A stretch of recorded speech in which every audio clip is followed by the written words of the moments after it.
안녕하세요. 저는 쌍둥이를 키우고 있는 30대 싱글맘입니다. 저의 전 남편은 말 그대로 쓰레기 같은 남자였어요. 그런 남자를 왜 좋아하게 됐는지 지금의 저는 이해가 가지 않지만 그 당시에는 남편의 그런 철없는 모습도 너무 귀여워 보였거든요. 저는 당시 32의 나이로 외모가 콤플렉스인 수수한 여자였어요. 그래서 남자친구를 몇 번 사귄 적도 없지만 사귄 후에는 생각과는 다르다는 이유로 차이기 쉬운 여자였어요.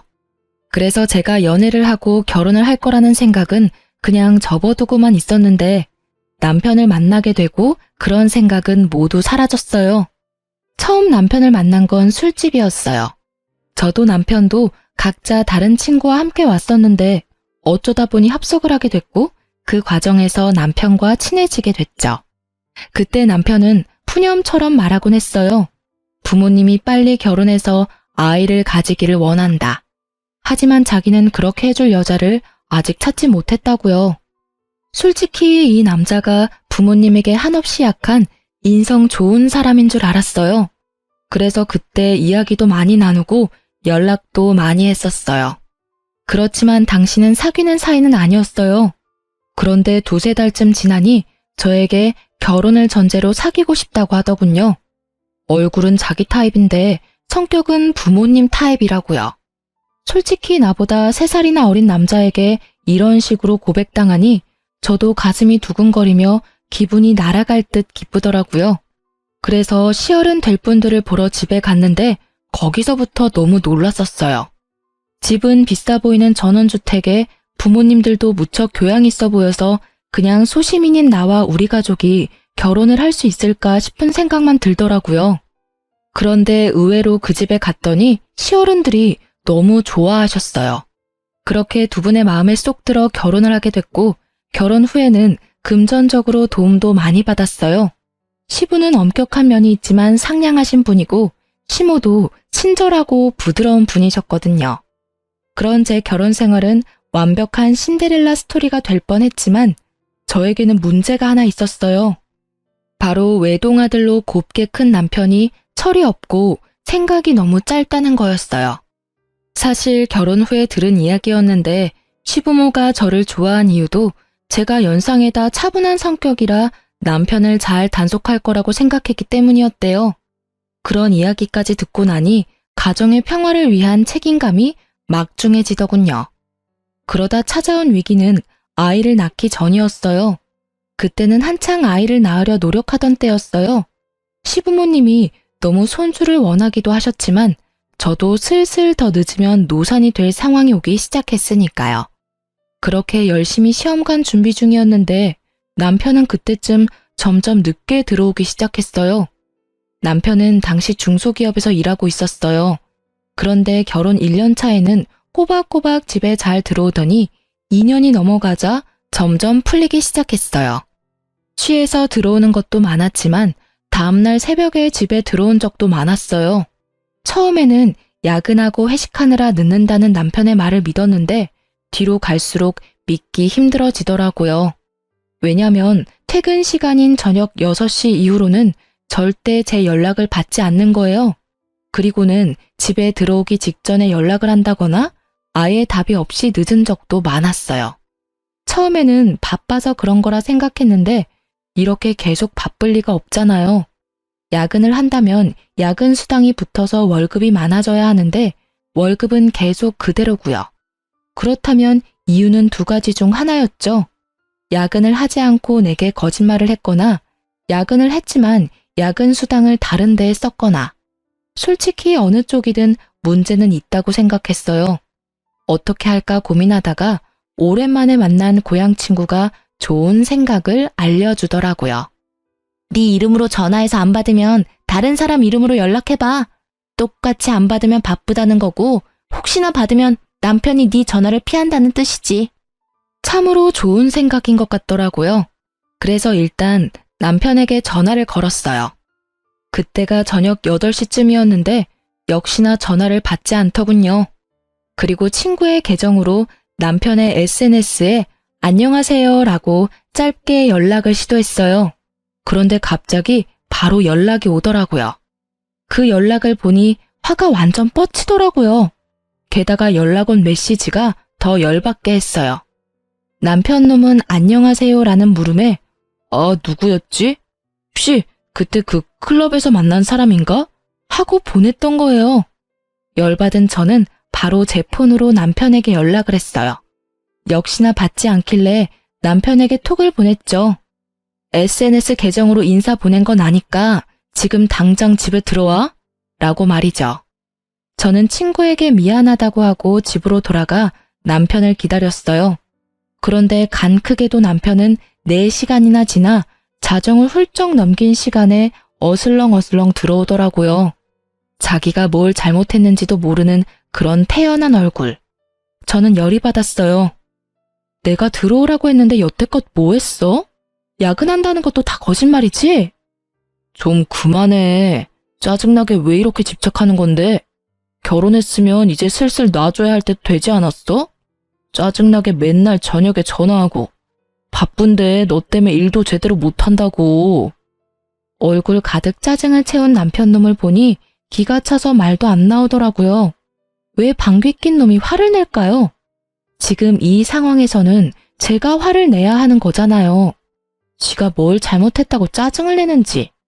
뻔뻔한 남편 놈의 태도에 저는 더 열이 받아버렸죠. 도대체 뭘 하고 싸돌아다니느라 와이프 전화 연락 다 씹는 건데 모르는 여자 연락받을 시간은 있고 내 연락받을 시간은 없어? 모르는 사람이 연락 오니까 아는 사람인가 싶어서 다시 연락했던 거고 당신은 어차피 집에 빨리 오라는 이야기만 할 거니 일부러 안 받은 거지. 내가 이렇게 된 데는 네 책임도 있잖아. 매번 똑같은 걸로 전화하는데 안 지쳐? 뚫린 입이라고 멍청한 소리를 마구마구 짓거리는 남편을 보니 새삼스레 제가 왜 이런 남자랑 결혼했나 싶은 생각이 들었어요. 와이프가 화를 내는 게 당연한 이 상황에서 뭐가 그렇게 당당한 건지. 야, 내가 매번 똑같은 거 물어볼 거 알면 미리 늦게 간다 일찍 간다 이야기하면 될 일 아냐. 그러면 내가 너 기다리느라 언제 오냐고 물을 필요 없고. 그리고 너 늦게 오는 거 여자 만나느라 그런 거지? 그런 거 아니라고. 너 완전 상상력이 대단하네. 내가 여자 만난 증거라도 있어? 증거가 있으면 가져와. 나는 너무 결백하거든. 솔직히 나처럼 사람 좋아하고 노는 거 좋아하는 사람이 여태껏 결혼하고 한 번도 그렇게 즐기지를 못했는데 무슨 여자야? 너 여기서 한 발짝만 더 가면 의부증이야. 알아? 그러니까 내 일에 신경 쓰지 마. 저는 뱃속에서 솟아오르는 분노를 꾸역꾸역 삼켰어요. 큰 소리를 내지 않으려 얼마나 고생했는지 계속 침을 삼켜야 했어요. 의부증? 네가 그렇게 행동을 하니까 내가 의심하는 거잖아. 그리고 진짜로 의부증이 어떤 건지 보여줄까? 네가 제일 싫어하는 집착질 보여줘봐. 그래, 너 마음대로 살아봐. 그럼 나도 내 마음대로 시댁에 다 일러 바칠 거니까. 저는 결국 최종 병기를 꺼냈죠. 시댁. 예전에 남편이 제게 이렇게 말했었어요. 부모님은 끊을 수 없는 돈줄이자 족쇄라고 말이죠. 그러니 시댁 이야기만 나오면 약해질 수밖에 없는 거죠. 남편이 중소기업에서 박봉으로 일하면서도 넉넉하게 살 수 있는 건 시댁에서 주는 용돈 때문이었어요. 시부는 매달 우리 집에 80만 원 정도를 주고 계셨어요. 저랑 남편이랑 딱 40씩 나눠 썼는데 그게 크거든요. 꽁돈이라는 생각도 들고 근데 시댁에서는 한 가지 원칙은 지키셨어요. 남편이 사고를 치면 용돈을 끊어버려요. 물론 시부께서 몰래 제 손에 80만 원씩 쥐어주셨지만 남편은 그런 사정 따위 모르고 있고요. 그리고 그 시댁 어른들은 저를 남편보다 더 믿고 있었으니까요. 남편도 그걸 아는지 결국은 화를 꾹꾹 참으며 말하더군요. 집에는 말하지 마. 일찍 오면 되지? 진짜 너 치사하다. 어떻게 그런 걸로 사람 약점을 잡고 흔들어? 내가 큰 거 바래? 연락 잘하고 늦는 거 좀 피하고 여자 만나지 말고. 그 3가지는 결혼한 유부남의 필수 조건 아니야? 막말로 내가 연락도 안 하고 매일 늦고 술이나 처마시고 꽐라돼서 집에 남자 향수 풀풀 풍기면서 들어와서 남자하고 연락 주고받는다고 생각해봐. 너라면 그게 정상적인 유부녀라고 생각해? 그 이야기를 들은 남편은 제 말이 일리가 있다고 느꼈는지 한마디 딱 하더군요. 연락만 잘하면 되지. 결국은 그렇게 용돈을 받지 못할까봐 남편은 그 뒤로 연락을 잘하게 됐어요. 잘한다기보다는 형식적이긴 하지만 꼬박꼬박 하게 됐죠. 연락이나 야근은 문제가 풀렸는데 한 가지는 아직도 제 머릿속을 어지럽히고 있었어요. 아무리 생각해봐도 여자를 만나는 것 같았거든요. 모르는 여자의 연락에 그때 클럽에서 본 애냐고 묻는 건 아무리 봐도 여자를 만났다는 뜻이잖아요. 솔직히 클럽을 다니는 것도 신경이 쓰였지만 그 문자 때문에 더 신경이 쓰여서 그건 추궁하지도 못했어요. 그래서 그 뒤로 남편 카드 내역을 종종 뒤졌어요. 이렇게까지는 하고 싶지 않았지만 신경이 쓰이더라고요. 그래도 그 뒤로는 조용히 몇 달을 넘어갔어요. 그렇게 지지고 볶던 우리에게도 새 생명이 찾아왔어요. 저희는 자연 임신이 안 돼서 시험관을 했었고 그렇게 이란성 쌍둥이를 낳았어요. 이때도 남편은 얼마나 비협조적으로 굴었는지 시모가 강력하게 아이를 원하지 않았다면 아이가 생기지 않았을지도 모를 정도였어요. 저는 천사 같은 두 아이들을 위해 간호사 일을 그만두고 집에서 육아에 전념하기로 했어요. 육아휴직이 없었지만 시모가 매달 150만 원 정도 주고 있었어요. 솔직히 우리가 살고 있는 집도 차도 모두 시부모 명의라 저희 앞으로는 돈 나가는 게 별로 없었어요. 게다가 시모는 자주 저희 집으로 배달을 시켜주셨어요. 시댁에서 드실 고기나 야채, 과일을 저희 집으로도 똑같이 배달시켜주곤 하셔서 따로 저희가 돈이 들어갈 곳도 많이 없었어요. 대신 쌍둥이 육아는 거의 혼자서 해야 해서 힘들긴 했어요. 그렇게 육아에 제가 신경을 온통 뺏기고 있을 때 망할 놈은 주말마다 놀러 나가기 바빴어요. 그래도 평일에는 일찍 집에 들어오려고 했으니 저도 평범하게 생각했었고요. 게다가 친구와 주말에 여행을 가거나 일로 출장을 가는 일이 잦아져서 남편의 폰에 위치 추적 어플도 설치했었거든요. 혹시나 또 다른 여자 만나러 갈까 봐서요. 그런데 항상 간다던 목적지 그대로였고 친구들도 모두 사진 찍어서 보내니 의심할 게 없었어요. 그렇게 지내다가 하루는 시모와 병원에 다녀오는 길에 아무 생각 없이 위치 추적 어플을 켰어요. 평일 낮이라 회사에 있을 거라는 당연한 생각을 하고 켰는데 현재 남편의 위치는 회사가 아니라 강릉이더군요. 어플이 혹시라도 잘못됐을 수도 있으니 확인을 해보려고 남편 회사에 전화를 했어요. 남편이 연락을 안 받는다고 하고 바꿔달라고 했더니 남편이 연차를 썼다고 하는 거예요. 저는 그 말에 잊고 있던 분노가 치밀어 오르는 것을 느꼈어요. 애들이 있으니 화는 못 내고 참고 있었는데 더 미쳐버리겠더라고요. 와이프에게 숨기고 평일에 연차를 썼다. 분명히 숨기고 싶은 행선지 숨기고픈 상대가 있다는 거 아니겠어요? 이건 99.9% 여자가 있는 거라는 생각이 들었어요. 그런데 아무리 요리조리 찾아봐도 꼬리를 못 잡겠더라고요. 기회를 엿보고 있었는데 며칠 뒤 주말에 남편이 인사불성이 돼서 친구들에게 실려왔더라고요. 저는 이때가 기회라고 생각하고 남편의 폰부터 뒤졌어요. 그런데 이 용의주도한 남편놈은 패턴과 비밀번호까지 싹 다 바꿔놨더라고요. 지문으로도 해봤는데 지문 인식도 안 해놨더군요. 결국 허탕만 친 저는 한숨을 쉬며 남편을 놔두려다가 남편의 넥타이가 사라진 걸 발견했어요. 아침에 나갈 때는 분명 제가 선물한 넥타이를 착용했었거든요. 그게 사라진 걸 보니 기분이 또 나빴어요. 이제는 제가 사준 선물까지 막 버리고 다니나 싶은 생각이 들었거든요. 주말이라 애들을 시댁에 맡겨놓았던 저는 남편과 같은 집에 있기 싫어서 낮쯤에 밖으로 나와 길거리를 걸었어요. 저녁까지 들어가지 않고 혼자 시간을 보내다가 중고거래 어플에서 보내온 알림을 받고 집으로 향했어요. 공기청정기를 시모가 새로 사줘서 기존에 쓰던 걸 중고거래하려고 했거든요. 그 글을 올려놨었는데 누군가 연락이 온 거죠. 그 연락을 확인하러 중고거래 어플에 들어간 저는 그곳에서 잃어버린 물건 주인을 찾는다는 최신 글을 보고 깜짝 놀랄 수밖에 없었어요. 바로 뒷면에 남편 이름이 적힌 남편의 넥타이였거든요.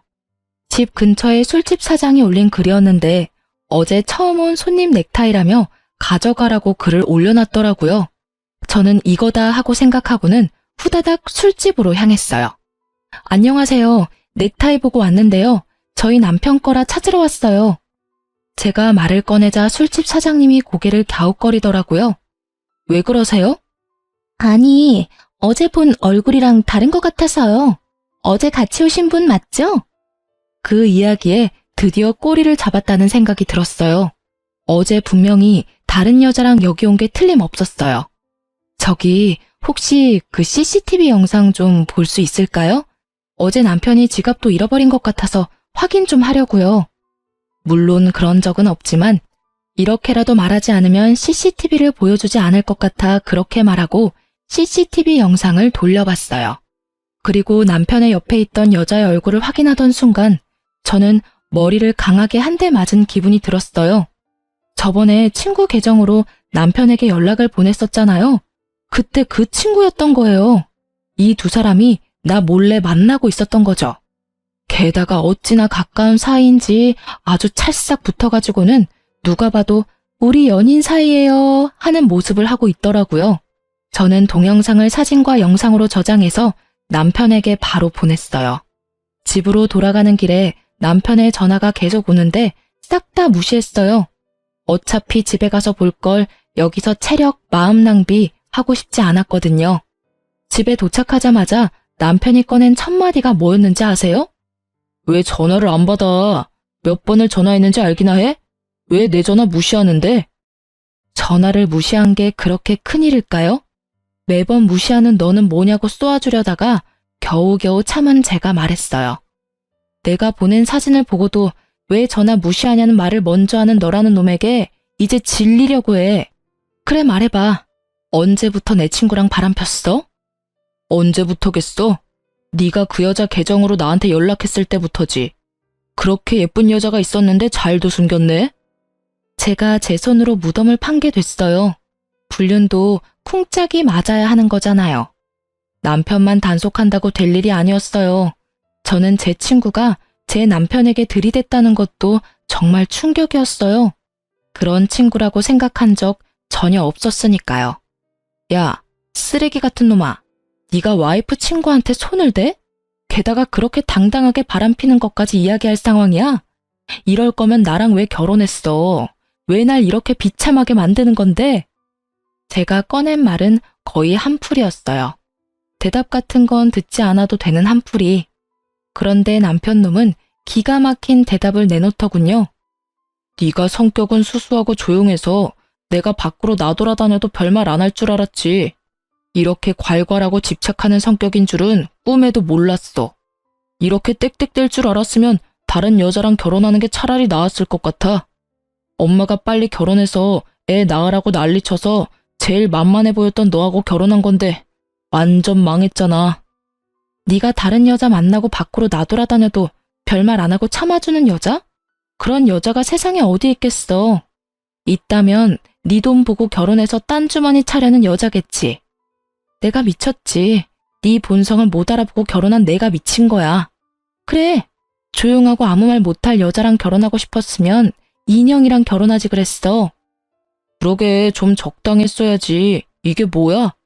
결국은 내가 너한테 마음 뜬 건 다 네 탓이라고. 내가 잘못했다고 생각하는 것 자체가 난센스야. 원인은 모두 너한테 있다는 말이지. 밖으로 내뱉는다고 다 말이 아니야. 뭐 됐어. 너랑은 이야기 끝났어. 그럼 같이 가서 시부모님한테 이혼하겠다고 말씀드려. 나 당신이랑 못 살겠으니까. 정말? 진짜 이혼해주는 거야? 우와, 요 근래 들어 너무 좋은 일이잖아. 그래, 내가 가서 직접 말할게. 지금 갈까? 룰루랄라 얼씨구나 좋아하는 남편놈을 보니 생각하는 게 눈에 훤하더라고요. 돌싱되면 신나게 놀 수 있을 거라고 생각하는 듯 했어요. 그렇지만 누가 그렇게 놔둔대요? 절대 그렇게 놔둘 수 없죠. 남의 눈에 눈물 나게 해놓고 즐겁게 보내도록 만들면 안 되죠. 내가 불행한 만큼 너도 불행해져야 똑같을 거잖아요. 제가 굳이 남편놈에게 이혼 이야기를 직접 시부모님에게 밝히라고 한 데는 다 이유가 있었어요. 그런데 그것도 모르고 좋아하며 앞장서는 남편을 보니 속으로는 회심의 미소를 날리고 있었어요. 저와 남편이 시댁에 도착했을 때는 이미 저녁 시간이 훌쩍 지났을 때였어요. 아이들은 모두 작은 방에서 자고 있었고 시부모님은 두 분이서 조용히 TV를 보고 계셨어요. 어머, 너희들 웬일이니? 갑자기 무슨 일이야? 애들 벌써 데리러 왔어? 아님, 어디 아파? 시모는 걱정이 가득한 얼굴로 저희에게 왜 왔냐고 물어봤어요. 아니, 콕 집어 저에게 말한 거죠. 시모와 함께 병원을 다녀온 게 며칠 전 일이라 시모가 저에게 신경을 많이 쓰고 계셨거든요. 저는 남편을 앞으로 떠밀었어요. 남편은 당당한 걸음으로 앞으로 나서더니 자기가 결심한 걸 이야기하더라고요. 엄마, 우리 이혼하기로 했어. 그러니까 그렇게 알고 있으라고. 남편 놈의 폭탄 발언에 시부모는 완전 난리가 났어요. 갑자기 그게 무슨 말이야? 이제 막 쌍둥이 낳은 애들이 이혼은 무슨 이혼이야? 너희 싸웠니? 싸웠다고 해서 그런 말 막 하면 안 돼. 그래, 무슨 일인지는 모르겠지만 대화로 잘 풀어봐, 응? 부부싸움은 칼로 물베기 같은 거야. 둘이서 잘 이야기해보면 분명히 조율이 될 테니까. 시부모는 저희를 달래려 애쓰는 중이었고 남편은 그 상황에서도 아주 당당하게 말하더라고요. 아니, 남편이 밖에서 하는 일에 사사건건 참견하고 떽떽거리며 잔소리하는 거 싫어서 이혼하고 싶은 거예요. 게다가 의부증까지 있는지 저한테 위치 추적 앱 같은 거 설치해놔서 솔직히 숨 막혀서 같이 못 살겠어요. 다른 사람들이 들으면 오해하겠어.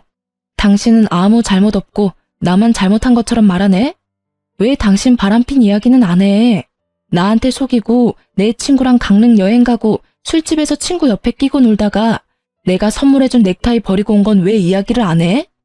부모님들도 모든 상황을 다 들어야 우리가 왜 이혼을 결심했는지 이해하실 거 아냐. 누가 이야기 안 한대? 이제 막 할 거였다고. 뭐 엄마 아빠 들으신 대로 바람핀 건 사실이고요. 당분간은 돌싱으로 있고 싶어요. 솔직히 결혼 생활 내내 너무 답답했거든요. 와이프가 잘못하긴 했지만 저도 바람핀 책임은 있으니 부모님이 이 여자한테 위자료 두둑히 좀 챙겨주고 좋게 끝내면 될 것 같아요. 그 말을 들으니 제가 이혼을 결심한 게 정말로 잘한 일이라는 게 확 와닿더라고요. 여전히 철없고 정신 못 차리는 천하의 개쓰레기 같은 발언을 아무렇지 않게 하는 남편을 보니 말이죠. 그리고 그 말을 면전에서 듣고 있는 시부모의 꼭지도 함께 돌게 만들더라고요. 야, 너 미쳤어? 네가 지금 제정신으로 그런 말 하는 거냐? 당분간은 돌싱으로 있고 싶어? 이 미친놈이. 지금껏 네가 어떤 미친 짓을 해도 귀한 외동아들의 마음이 약해서 이해해주고 넘어가주고 뒤처리 다 해서 정리해줬는데 지금 네 이혼까지 우리더러 책임지라고? 네가 사람 새끼냐? 네가 잘못을 했으면 네가 책임지고 상황을 정리해야 하는 거 아니야? 그렇게 바람을 폈다고 당당하게 말할 수 있는 뻔뻔함은 도대체 어디서 생기는 거냐고? 온화하던 시부의 얼굴이 벌겋게 터질 것처럼 부풀어 올랐고 남편은 어리둥절한 표정으로 지금 이 상황을 이해조차 못하고 있더라고요. 아니, 여태껏 잘해주셨잖아요. 결혼한 거 그냥 이혼하겠다는데 왜 그렇게 심각하게 굴어요? 솔직히 애가 뭐가 그렇게 중요한데요? 저는 제 인생이 더 중요해요. 애한테 인생 붙들리는 거 딱 사양이라고요. 남편의 말에는 더 이상 생각해줄 가치조차 없었어요. 어머님, 아버님, 일이 이렇게 됐으니 며칠 전에 저와 나눈 이야기는 없던 걸로 해야 할 것 같아요. 어차피 가족이 아니면 그게 좀 힘들다고 하니까요. 아가, 안 돼. 다시 한번 생각해봐. 네가 힘든 건 내가 다 알아. 이 정신 나간 아들놈은 내가 제자리에 돌려놓을 테니까 아무 생각하지 말고 제발, 응? 너 이 미친놈아. 너 와이프의 생떼 같은 자식들 놔두고 뭐하는 짓거리야? 네가 뭔 짓을 한지 알기나 해? 이 천하의 머저리 같은 놈, 네가 결국은 이렇게 불효를 해? 아니, 왜 나한테 소리 지르냐고요? 내가 엄마 아들인데 왜 저 여자 편만 들고 있는데요? 솔직히 이것도 엄청 짜증나거든요? 내가 무슨 말만 하면 며느리한테 물어봐야 한다. 며느리랑 상의했냐? 안 되겠다 며느리한테. 이게 정상이에요? 볼멘 소리로 불평을 쏟아내는 남편을 보더니 시부가 맞받아쳤어요. 네가 이러니까 우리가 며느리를 찾는 거 아니냐? 네가 처신을 똑바로, 아니지, 상식적으로만 해도 우리가 며느리를 찾을 리가 있겠어? 너 혼자 애 둘을 어떻게 키울 건데? 귀찮게 애는 왜 키워요? 그냥 다 이 여자 줘버려요. 애는 기회 되면 다시 만들면 되지. 네가 진짜 미쳤지? 너희가 왜 시험관을 했는데? 네가 지금 시험관 아니면 애를 못 낳는다고? 그 와중에 손주들까지 우리한테서 떼어놓겠다고? 네가 사람 새끼야? 넌 도대체 뭐가 모자라서 이렇게 참한 며느리랑 이혼을 하려는 거야? 네가 여태껏 데려왔던 애들 중에 이만큼 착하고 성실한 애가 있기는 했어? 설마 또 어디서 너처럼 노는 거 좋아하는 여자 데리고 오면 우리는 허락할 생각 추호도 없어. 아버지, 그건 걱정하지 마시라고요. 저 당분간 여자 데리고 올 생각 없다니까요. 솔직히 돌싱을 좀 더 즐기고. 그 이야기에 시모가 남편 등짝을 찰싹 때리더라고요. 결국 참지 못한 거겠죠. 저는 이 쓰레기 같은 남편 놈이 이제 무슨 말을 해도 더 이상 화가 안 났어요. 그냥 빠른 손절이 답이라는 것만 더 강하게 느낄 뿐이었죠. 뭘 더 즐겨 뭘? 네가 지금 엄마 목숨줄 가지고 있는 거 모르지? 이런 말까지 안 하려고 했는데 네 와이프가 나한테 뭘 해주기로 했는지 모르지? 그게 뭔데요? 뭔데 이렇게 호들갑인데요? 뭐 얼마나 대단한 거길래 거창하게 목숨줄 운운하는 건데. 네 와이프가 얼마 전에 너희 엄마랑 병원 갔다 왔어. 신장이식 적합한지 조직검사 받으러. 검사상 운이 좋은 건지 하늘이 도왔는지 조직이 잘 맞아서 이식 진행하기로 했는데 네가 지금 이혼하면 그 신장 못 받아. 엄마 매번 투석하러 다니느라 힘든데 너 때문에 이식도 못 받고 죽으면 네가 책임질 거야? 내가 며느리 신장 때문에 이러는 거 아니야. 시부모한테 신장 떼주는 게 어디 쉬운 일인 줄 알아? 네가 모자람 없이 컸다고 돈이면 다 된다고 생각하나 본데 이런 거는 돈으로 되는 문제가 아니야. 하늘이 내려준 기인을 네가 네 발로 차버리니 이 부모 속이 문드러지는 거 아니냐고. 어른들한테 잘해. 애들한테도 잘해. 성격도 좋고 너 단속도 잘하는 이런 며느리 대체 뭐가 문제라고 네 놈은 이혼을 하겠다 지랄이야? 시부의 그 말에 남편의 얼굴이 깜짝 놀라더라고요. 저는 이때 남편이 180도 돌변해서 저한테 사과라도 하면 어쩌나 생각했거든요. 솔직히 정이 뚝 떨어진지라 어차피 이혼 결심은 했는데 진심으로 사과하면 시부모님 생각에 마음이 약해지면 어쩌지 하는 생각이었죠. 그치만 저의 기우였던 거죠. 이 멍청이가 뭐라는 줄 아세요? 그러면 나한테 먼저 말했어야지. 그런 건 내가 해결해 줄 수 있으니까. 뭐? 이식을 네가 해주려고? 시부모는 기대감 하나도 없는 목소리로 남편에게 물었고 남편은 당당하게 말했죠. 지금 사귀는 여자한테 말하면 되잖아. 그 여자가 엄마한테 주면 되지. 조직검사 안 맞으면 다른 여자 데리고 올게. 그럼 됐지? 그 이야기를 듣는 저도 벙치고 시부모님도 벙치고 결국 시부모님은 화가 머리끝까지 나서는 또 등짝을 날리더라고요. 얼마나 분노했는지 시부는 말까지 더듬더라고요. 하긴 그 대사가 충격이긴 했어요. 지가 만날 여자들은 뭔 죄예요? 게다가 시부모님들이 그런 걸 허락이나 할 것 같으냐 그 말이죠. 제가 신장 주겠다고 했을 때도 극구 사양하셨던 게 시모였어요. 어차피 오래 살았다며 네 거 받고 몇 년 더 사는 게 무슨 의미냐고요. 시모는 진짜 좋은 분이신데 자식은 왜 이 모양 이 꼴인 건지. 너 이 미친놈이 말을 네가 지금 무슨 말을 한 건지 알기나 해? 그럼 그렇지. 네가 해주겠다는 말은 애초에 기대하지도 않았어. 그런데 이런 정신 나간 말을 들을 생각도 없었다고. 뭐? 여자들을 데려와서 검사를 해? 이 미친놈이 아직 정신을 덜 차렸어. 무슨 뻔뻔함으로 그런 짓을 하게 해? 아이고 머리야. 내가 자식 새끼를 잘못 키웠어. 오냐오냐 키웠더니 아주 제 앞가림 하나도 못하는 애 하나를 어른으로 키웠네. 차분하고 꼼꼼한 며느리 보고 겨우 결혼시켜놨더니 결국은 내가 또 이 꼴을 봐. 저는 이 정신나간 멍청이와는 더 이상 함께할 수 없다는 걸 재확인하고서야 시부모님에게 다시 말했어요. 어머님, 아버님, 죄송해요. 솔직히 이 사람이 저한테 사과했으면 어떻게든 참고 살아보려고 했는데 이렇게까지 말하니 이혼을 하는 게 맞는 것 같아요. 저도 이런 말씀을 드리게 돼서 너무 죄송해요. 아가, 너 없으면 얘 사람 구실하면서 못 살아. 그러니까 제발 신장 같은 건 안 줘도 되니까 옆에 붙어서 사람처럼만 살게 해줘라, 응? 부탁이야. 너 이혼하고 나면 얘가 데려올 여자들 안 봐도 눈에 훤해. 죽었다 깨도 너 같은 여자 못 만나. 그러니까 제발.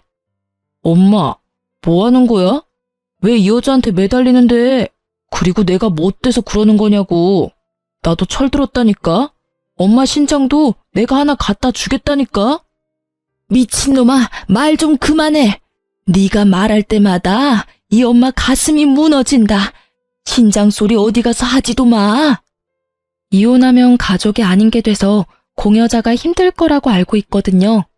결국은 이렇게 이혼해서 시댁과 남이 되게 되었으니 시모와 시부가 저에게 너무 잘해주셔서 미안한 마음은 가득했지만 어쩔 수 없는 일이잖아요. 남편이 제 곁에 붙어 있다면 신장 하나 줘도 몸 관리하며 평생을 살아갈 수 있겠지만 남편 없이 애 둘을 혼자 키워야 하는 상황이면 신장 하나 없는 게 어떤 느낌인지 감도 오지 않을 만큼 두렵거든요. 결국 저는 시부모와 남편 놈을 놔두고 나왔어요.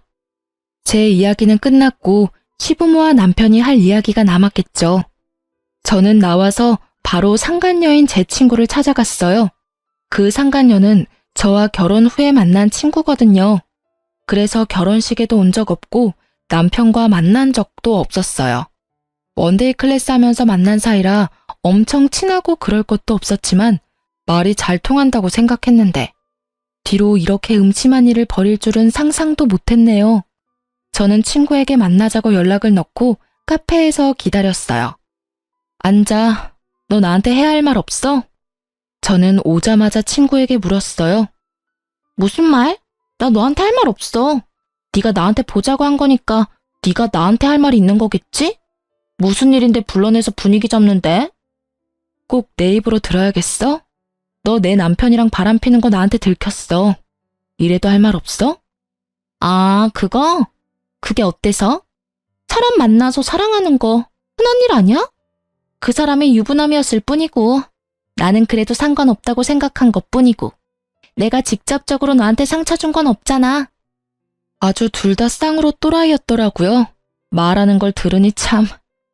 그래, 상처 준 건 없지. 그래도 남의 남편하고 바람난 걸 세상에서는 불륜이라고 불러. 그리고 너는 상간녀고 내 남편은 불륜남이지. 넌 뭐가 그렇게 잘나서 떳떳해? 네가 한 행동에 조금도 미안한 마음 없어? 너 설마 이러려고 나하고 친구했어? 솔직히 네가 하고 다니는 거 보면 네 남편 궁금하기는 했어. 돈도 많아 보였고 노는 것도 좋아하는 것처럼 보여서. 그때 내 SNS로 연락하라는 것도 일부러 그런 거야. 연결고리가 있어야 하는데 네가 딱 잘 걸려준 거지. 솔직히 나는 네가 이혼하든 안 하든 상관없어. 그냥 내 옆에서 풍족하게 만들어줄 남자만 있으면 되거든. 그러니까 돈 많아서 내 남편을 꼬셨다는 말이었어요. 실상은 시부모 돈 없으면 완전 평범하다 못해 쥐꼬리만한 월급 겨우 받는 회사원인 거 알면 어떨까? 반응이 궁금하더라고요. 그냥 사실대로 말해주려고 했죠. 너는 지금 네가 처한 상황을 모르나 본데 생각보다 일이 크게 났거든? 나는 너희 이혼하든 안 하든 상관없다니까? 이혼하면 좋게 하지. 난 솔직히 그 사람이 딴 여자 만나도 이해할 수 있어. 돈 많잖아. 돈만 갖다 주면 별로. 부러우면 부럽다고 말해. 결혼하고도 여자 때문에 전전긍긍하는 네가 불쌍해서 그래. 그 남자 폰 보니까 나 말고도 여자 많던데 뭐. 제 말을 제대로 듣지도 않고 그저 이딴 말만 짓거리는 친구를 보니 참으로 답 없다고 생각했어요. 안 부러워 전혀. 그리고 넌 남편이 어떤 놈인지도 모르고 있는 것 같고 그 집에서 무슨 일이 벌어지는지도 모르는 것 같네. 내가 말해줘도 들을 것 같지도 않고 그냥 몸소 겪어봐. 네가 그렇게 즐거울 수 있는 것도 오늘까지일 테니까. 아무것도 모르는 애를 그냥 두고 나와버렸어요.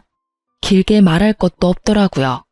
차랑 뭐 이런 이야기 했으면 저도 화났을 텐데 돈 이야기하니 그냥 김 빠지더라고요. 돈 보고 만나는 걸 보니 조만간 남편 본체 알면 떠나겠구나 싶기도 했고요. 그렇게 며칠 뒤에 시모한테 저 연락이 왔더라고요.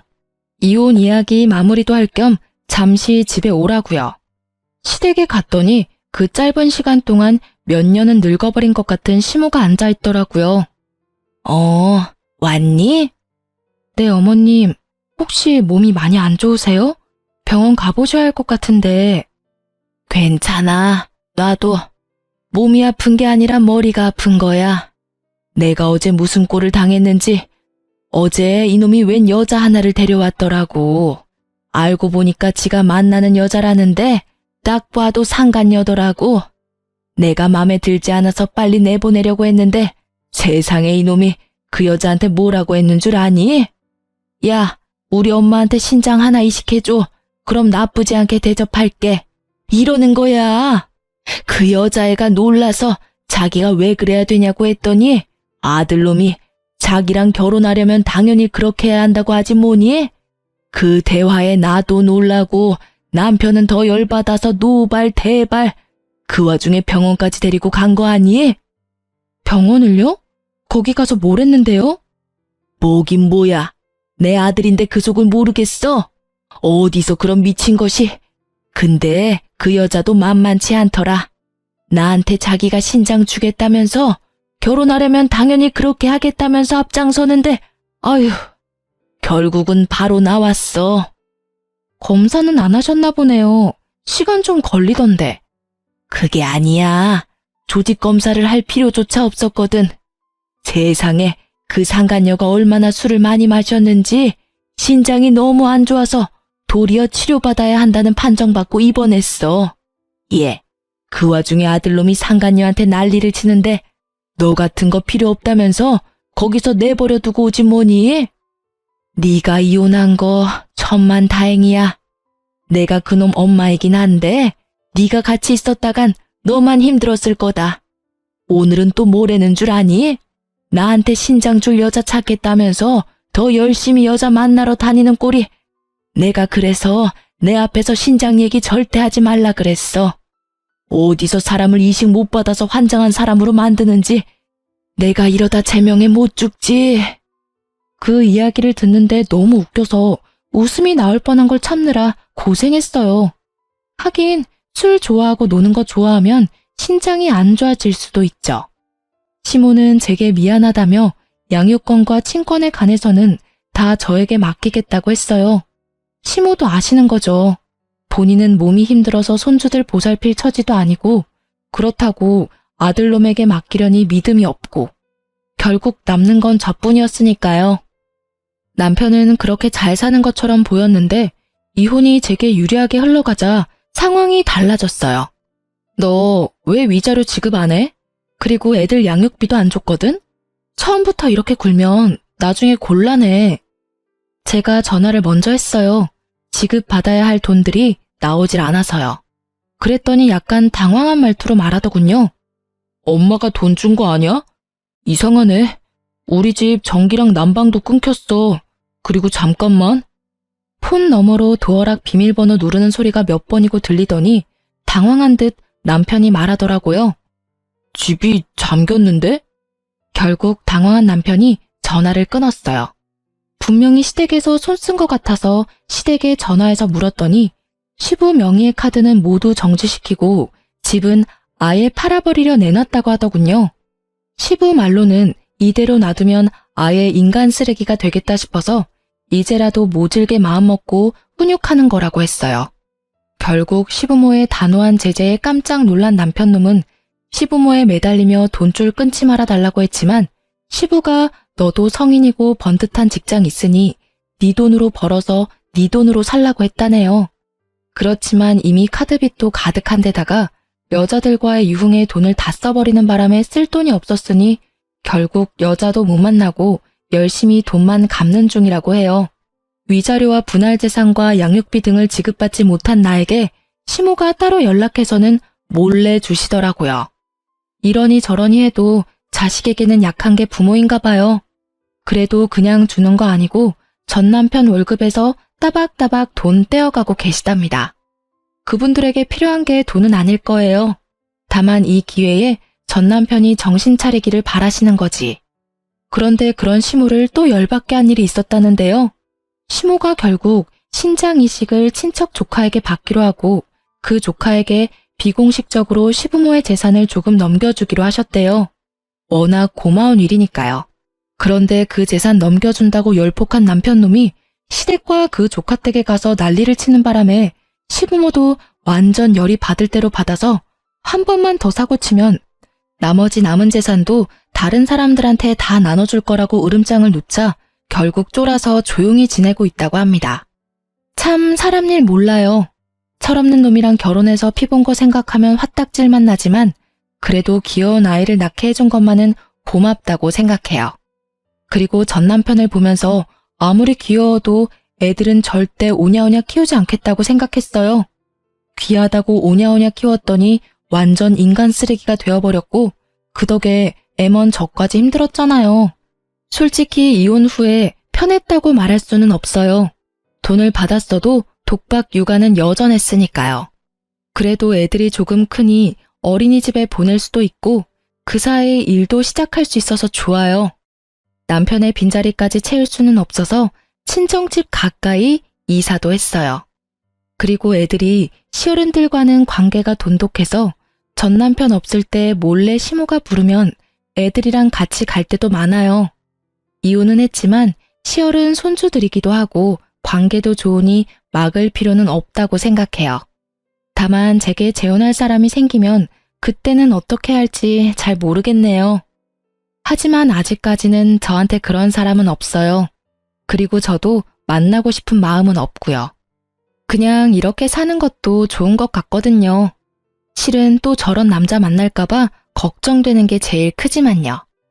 어쨌든 글을 쓰면서도 제가 이렇게 힘들었나 싶은 마음이 들 정도로 지금은 즐겁게 살아요. 항상 나쁘고 힘든 일만 있으라는 법은 없으니까요. 함께 글을 읽고 계신 분들도 저처럼 마음이 편안해지셨으면 좋겠네요. 지금까지 제 사연 들어주셔서 무척 감사합니다.